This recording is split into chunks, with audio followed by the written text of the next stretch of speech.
Hello, I'm JJ and welcome to my video review of the LG V20. I'm recording the audio for this review on the V20 itself, so let me know what you think of the audio quality in the comments section below. Some of you may know that the screen on my Lenovo P2 recently smashed after a fairly low drop. Check out the video of that on my channel if you're interested. An expensive repair didn't appeal to me, so I looked for a more durable device as a replacement. I didn't really want to spend a fortune, so that ruled out the current flagship range. I looked back a generation, but I still wanted something that was relevant in 2017 and that would hopefully offer a degree of future-proofing, both in terms of specs and durability. My search led me to the LG V20, a device that in my opinion offers one of the best bang for your buck options at the moment, near flagship specs for mid-range money. This brand new one was £285 from an online retailer, and trade-in value here in the UK is currently still £316, so I knew there wouldn't be a risk of losing money if I didn't like it. I'm aware and a little concerned of the boot loop issues that some LG phones have suffered from in the past, but so far I've not actually heard of the V20 having the same problem.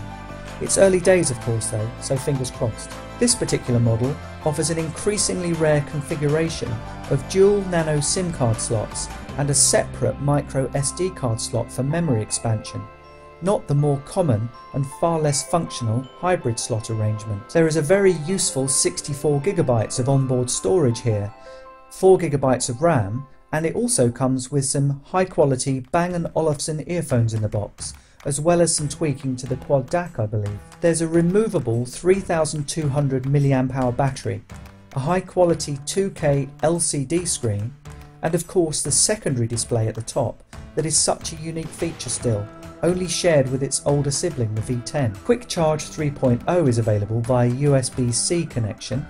Unfortunately mine didn't come with a required charger as it's an overseas variant. There's a dual rear camera setup as well as an ultra-wide selfie mode. It also claims some level of military spec drop protection, but that seems to be from drops of up to 4 feet high only, but at least that's something. There's no water or dust protection though, unfortunately, which is a real shame. My initial impressions of the V20 was that it was a really premium looking device with a very solid build quality and great feel in hand. Of course it's a big phone, but it doesn't necessarily feel like a huge one, despite having a 5.7-inch screen, the secondary display and conventionally sized bezels. I particularly like the silver aluminium finish, so that's the option I chose, but a Titan grey version is also available. It felt lighter in weight than I expected, and thinner, and as I've mentioned, build quality seems excellent. Lovely buttons, no sharp or misaligned edges, and no creaks or rattles to be heard. A definite step up in build quality from the G5.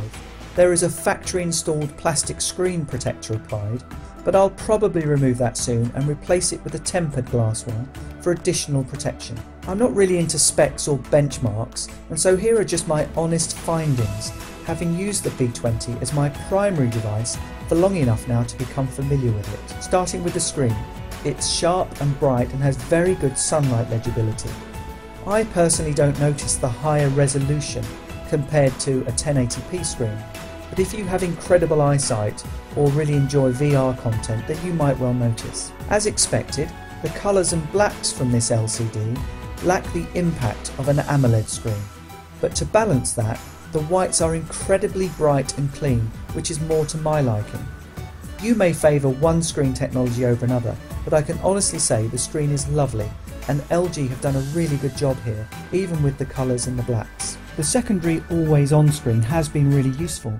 There's no LED notification light when the phone is in standby, but the secondary screen actually gives more information than a single light would anyway, even if it's colour-coded.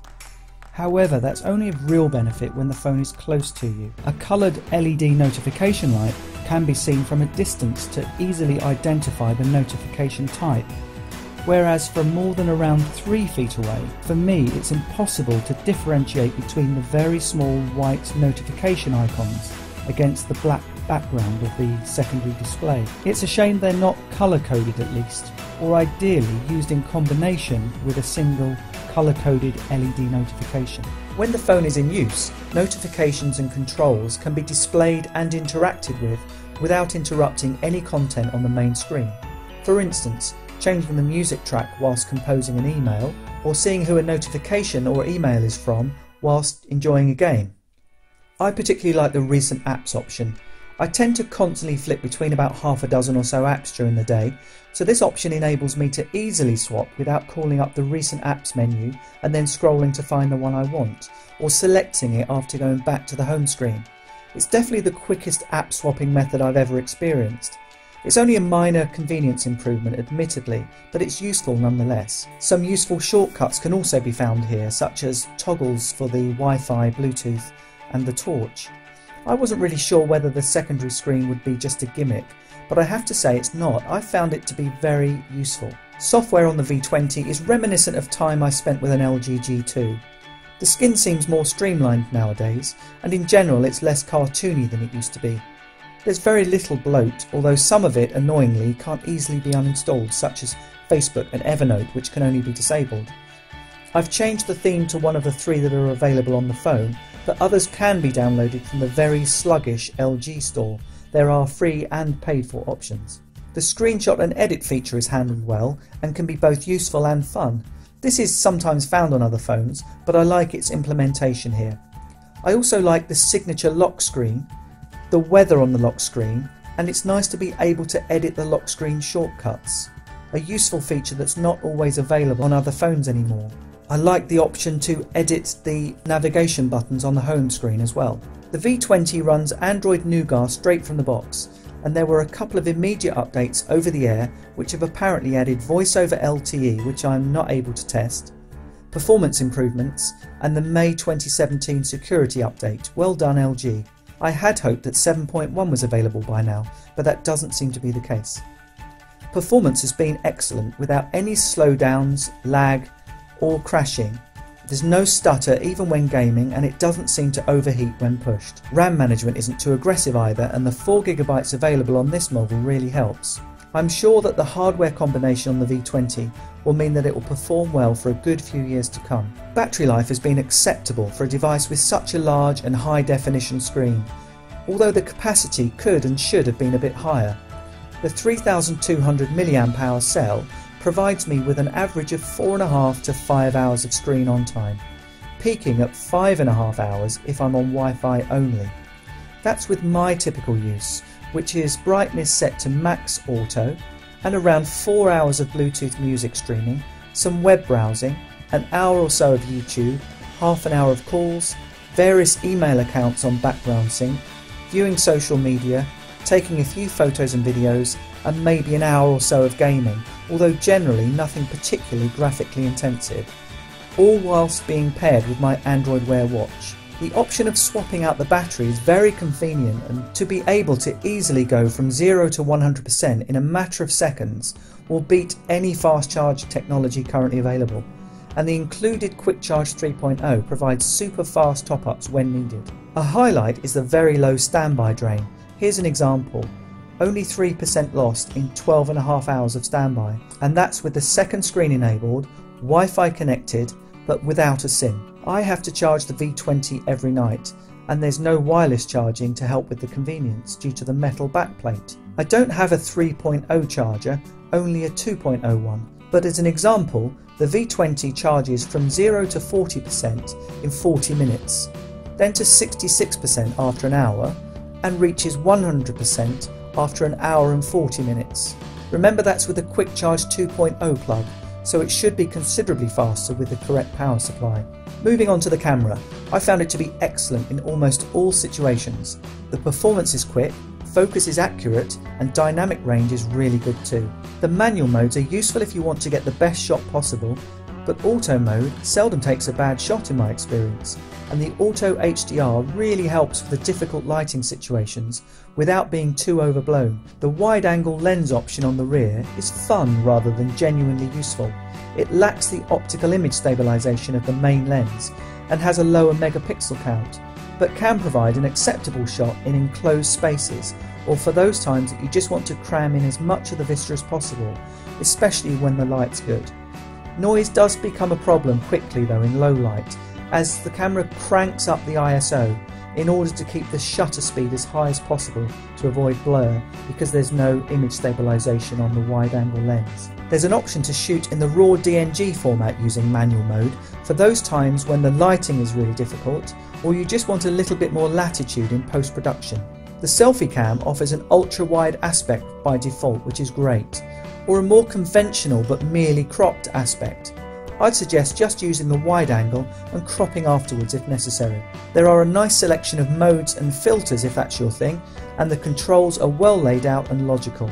The secondary screen also helps with some of the controls. Video recording on the V20 is excellent. I've found that the optical image stabilisation works really well.